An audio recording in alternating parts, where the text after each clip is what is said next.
Bonsoir, bonsoir mes bien-aimés. Je confesse que vous allez bien. Alors, nous nous retrouvons encore ce soir pour notre enseignement autour des silences de Dieu. Je vous avoue que je fais ces petits enseignements, mais je ne suis même pas sûre que vous écoutez. Mais avec l'affaire de Dieu, j'ai compris que je préfère toujours d'abord juste obéir avant de me poser des questions, avant de savoir pourquoi il demande de le faire ou quoi que ce soit. J'obéis d'abord parce que je sais que Dieu ne fait jamais rien pour rien. Et même si c'est pour une seule âme qui est bénie, c'est déjà une grâce. Donc je veux rendre grâce à Dieu pour toi qui est en train d'écouter cette note vocale. Je prie afin que tous les mots qui sont élevés ici dans cette note vocale, que ces mots transforment véritablement ta vie, que ces mots fassent quelque chose véritablement dans ta vie. Je prie afin que tu sois transformé en profondeur, que tu aies la réponse peut-être à des questionnements que tu te posais et tu ne savais pas quoi faire, quoi dire. Et le Seigneur, au travers de son Saint-Esprit, qui agit maintenant même à travers ma bouche, peut te parler et peut t'emmener à comprendre quelque chose. Alors, nous sommes pendant cette semaine en train de prier, de nous édifier, de nous bâtir autour du thème de la manifestation de la puissance de Dieu dans son silence. Et jeudi, nous aurons d'ailleurs une flamme de feu sur le thème le silence de Dieu qui annonce sa gloire. Mais pour ce soir, le Seigneur nous emmène à nous plonger dans le livre de 1 Samuel au chapitre 1 et au chapitre 2 parce qu'il voudrait que l'on comprenne le silence, qu'on comprenne son silence au travers de l'histoire de Anne. Je pense que vous connaissez toute l'histoire de Anne. À défaut, je vous invite grandement à lire le livre de Samuel, 1 Samuel, à partir du chapitre 1, pour savoir qui est Anne. Donc, il faut savoir que Anne, c'était la femme d'un homme nommé Elkana. Elle n'était pas sa seule femme. Il avait 2 femmes, parmi lesquelles Anne, et l'autre s'appelait Pénina. Et Anne, en fait, était stérile. Elle était stérile parce que l'Éternel l'avait rendue stérile. La parole de Dieu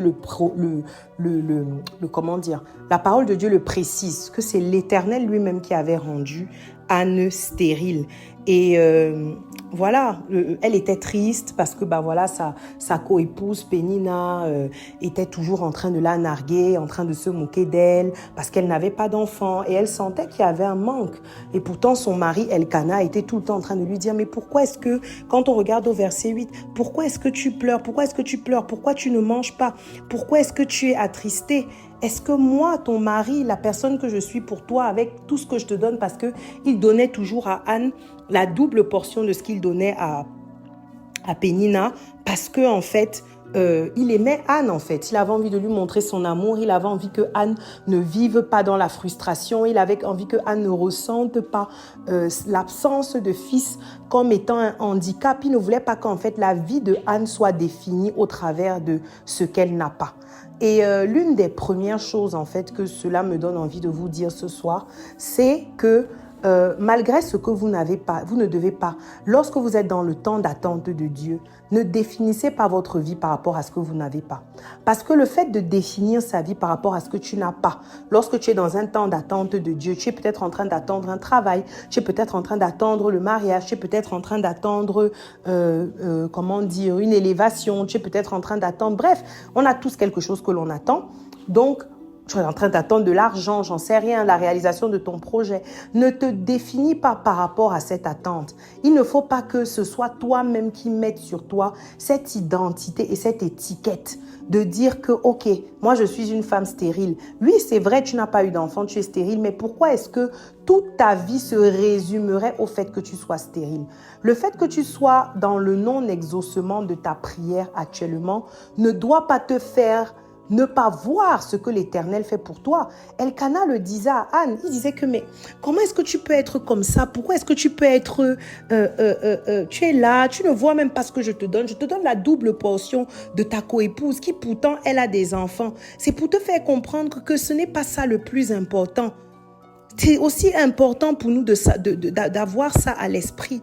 La prière non exaucée que tu as, ce n'est pas l'oxygène de ta vie. Il faut que tu prennes conscience que tu as la possibilité de vivre sans. Tu as la possibilité de vivre sans que le Seigneur n'exauce exactement ta prière telle que tu la lui as demandé. Tu as la possibilité de vivre même si le Seigneur met du temps à exaucer ta prière. Et le Seigneur, en fait, dans son infinie bonté, il voyait la souffrance, il voyait la peine de Anne. Il savait que c'est lui en plus qui l'a rendue stérile, certainement pour une raison. Il voyait la souffrance de Anne, il voyait la peine de Anne. Alors il a adouci le cœur de son mari envers elle. Et son mari était beaucoup plus doux avec elle, beaucoup plus présent, beaucoup plus gentil, il était beaucoup plus ouvert, beaucoup plus charitable avec elle. Il lui donnait la double portion de ce qu'il donnait à sa coépouse. Mais Anne, en fait, elle ne voyait pas ça. Anne ne voyait pas ce que son mari faisait pour elle parce que tous ses yeux étaient rivés sur ce qu'elle n'avait pas. Très souvent, dans nos temps d'attente, dans nos temps de silence de Dieu, toute notre attention va être totalement braquée sur ce qu'on n'a pas. On va se réveiller chaque matin au lieu de prendre comme nôtre la parole qui dit que les bontés de l'Éternel se renouvellent chaque jour et voir qu'il y a des bonnes choses que le Seigneur a fait pour nous et a envie de faire pour nous au travers de cette journée. La seule et unique chose que l'on va voir, c'est le fait que voilà, je n'ai pas encore résolu tel problème. Je n'ai pas encore eu la réponse à tel questionnement. Telle prière que je fais depuis n'a pas encore eu son exaucement. Et du coup, on va focaliser l'intégralité du but de notre vie sur cette chose que nous n'avons pas et on va passer à côté de tout ce que le Seigneur nous donne. C'est très important, mes sœurs, de prendre en considération que nos temps d'attente ne doivent pas nous empêcher de vivre, en fait. Ta vie doit continuer. Le temps ne se rattrape pas. Les opportunités que tu as loupées aujourd'hui, peut-être que tu ne les auras plus demain, après-demain. Les opportunités que tu as loupées parce que tu étais trop concentré à te morfondre, à te lamenter, à te plaindre, à dire que voilà, ça ne marche pas comme ci, ça ne marche pas comme ça, à mettre en avant les obstacles, à mettre en avant les problèmes. Parce qu'il y a aussi un type de personne, en fait. Moi, j'ai beaucoup de mal, j'ai de plus en plus de mal à fréquenter des personnes comme celle-là. C'est très compliqué pour moi. Je considère qu'il n'y a pas de problème, il y a juste des solutions. Oui, parce que quand il y a un problème, ça veut dire qu'avec Dieu, il y a une solution. Ça veut dire que les personnes qui sont tout le temps, dès que tu proposes quelque chose, ils voient un obstacle. Dès qu'ils doivent faire quelque chose, il y a un problème. Les personnes qui sont tout le temps en train de mettre en avant les obstacles rencontrés pour X ou Y raison, moi, j'ai du mal à fréquenter ces personnes. J'ai du mal à fréquenter ces personnes parce que je me dis que c'est trop de négativité. Il ne faut pas vivre dans la négativité. Anne vivait dans la négativité. Ça faisait que son mari pouvait lui donner, comme on dit souvent, le bon Dieu, la terre entière. Il pouvait tout lui donner qu'elle n'aurait jamais pu être en joie parce qu'elle n'avait pas d'enfant. Et il y a des personnes comme ça, le Seigneur peut te bénir, peut te donner tellement de choses. Mais parce que tu as une prière actuellement non exaucée pour laquelle tu vis un silence de Dieu, alors tu ne vois même pas comment la gloire de Dieu se manifeste. Ce n'est pas parce que le Seigneur ne répond pas à une prière X que sa gloire ne peut pas se manifester dans un domaine Y de ta vie. Il ne faudrait pas se fermer l'esprit. Donc vous voyez, Anne, elle était là. Maintenant, une autre attitude que j'aime aussi beaucoup de Anne, c'est que elle a persévéré dans la prière.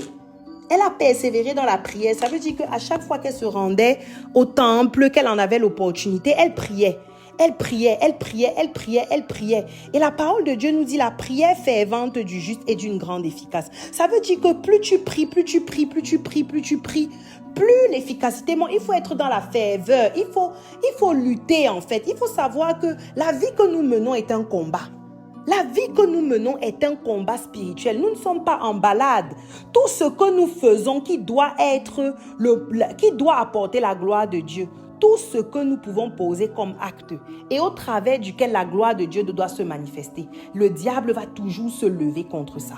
Le diable va toujours essayer de nous décourager. Le diable va toujours rendre la situation toujours plus complexe, toujours plus difficile, toujours plus quoi. Anne a persévéré. C'est vrai qu'elle était là, elle se lamentait aussi, elle pleurait et tout, mais à chaque fois qu'elle avait l'opportunité d'aller dans la maison de l'Éternel, elle a prié. Mais vous savez, il ne s'agit pas juste de prier. Il faut pouvoir, dans tes temps de silence et des temps d'attente, faire des prières qui vont toucher le cœur de Dieu. La parole de Dieu dit, vous demandez, mais vous n'obtenez pas parce que vous demandez mal. Nous demandons des choses, mais les choses que nous demandons, nous les demandons pour notre propre chair, pour satisfaire nos propres besoins. Nous ne les demandons pas parce que nous avons envie que la gloire de Dieu se manifeste véritablement. Le royaume de Dieu n'est pas en premier. Et Anne a prié pendant longtemps, elle s'est lamentée pendant longtemps, mais Dieu n'était pas en premier dans sa demande.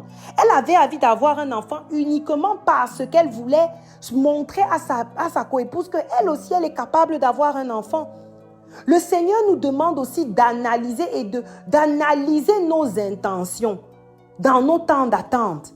D'analyser nos intentions. Les intentions que nous avons sont-elles tournées vers le Seigneur? Sont-elles tournées vers le royaume de Dieu? Sont-elles tournées vers la volonté de Dieu? Le Seigneur nous demande d'analyser véritablement notre intention. Et lorsque Anne a compris que le problème, ce n'était pas qu'elle ne priait pas, mais le problème, c'était qu'elle n'avait pas la bonne prière. Elle a demandé, c'est-à-dire qu'elle est partie chercher la prière qui pouvait ouvrir la porte la porte qui était fermée devant elle. Et c'est comme ça qu'elle commence à prier, qu'elle dit que, hey, quand je regarde là, il manque un prophète. Il manque un prophète. Le Seigneur a besoin d'un prophète pour cette génération. Et si donc je me plaçais comme le canal au travers duquel le prophète de l'Éternel pouvait être engendré. Là, il ne s'agirait plus de moi, il ne s'agirait plus de Pénina, il ne s'agirait plus d'Elkana, il s'agirait de la gloire de Dieu. Le Seigneur prête attention à nos sujets de prière avec encore plus de ferveur lorsque ceux-ci sont en lien avec l'accomplissement de son plan parfait, sont en lien avec son royaume, sont en lien avec la manifestation de sa gloire. Trop souvent, nous avons des sujets très égoïstes. Des fois même, nous persévérons dans la prière, dans des sujets pour lesquels le Seigneur nous a déjà dit non. Le Seigneur t'a déjà envoyé plusieurs signes pour te dire qu'il n'est pas avec toi dans une affaire. Mais tu continues à persévérer dans la prière et à considérer que Dieu ne te répond pas. Parce qu'en fait, tu essayes au travers de ta prière de convaincre Dieu de ce que la demande que tu fais est logique. Et quel est le type de prière? Anne a prié avec une certaine dimension de rage, de colère spirituelle à l'intérieur d'elle. Et elle est partie toucher le cœur de Dieu au niveau de là où il avait un besoin. Est-ce que nous savons que Dieu a des besoins?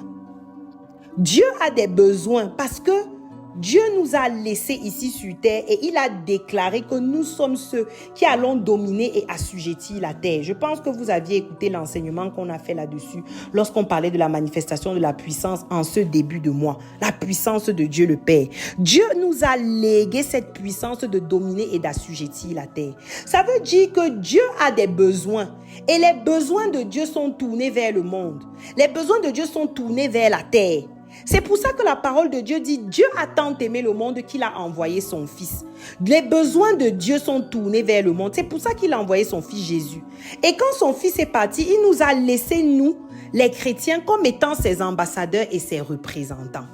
Donc Dieu a des besoins et Dieu a besoin de nous. Vous allez m'excuser pour la tautologie. Dieu a besoin de nous pour que ses besoins puissent s'accomplir, pour que ses desseins puissent s'accomplir. Il dit dans sa parole, je cherche un homme. Je cherche un homme qui est capable de se tenir à la brèche. C'est pour dire que ce n'est pas facile de payer le prix pour que la gloire de Dieu soit manifestée. Ce n'est pas une partie de plaisir. Et Anne l'a compris. Elle a dû prier à une autre dimension au point où le prophète a demandé que mais tu es ivre? Parce que tu dois atteindre une certaine dimension de folie. Lorsqu'il fait la comparaison avec l'ivresse ici, c'est pour dire que tu dois atteindre une certaine dimension de folie. de folie dans le thème de l'intelligence humaine pour pouvoir aller accrocher le cœur de Dieu. Mais le problème, c'est que nos temps de silence, au lieu d'augmenter notre ferveur spirituelle, nos temps de silence très souvent nous rendent paresseux spirituellement. Nos temps de silence font naître en nous la paresse spirituelle. Nos temps de silence font naître en nous la peur. Oui, parce que pendant que tu es dans l'attente, le diable t'attaque et te réattaque et te réattaque. Parce que son objectif, c'est quoi? Son objectif, c'est de te décourager. Son objectif, c'est de te faire te conforter dans l'idée que le Seigneur n'est pas avec toi.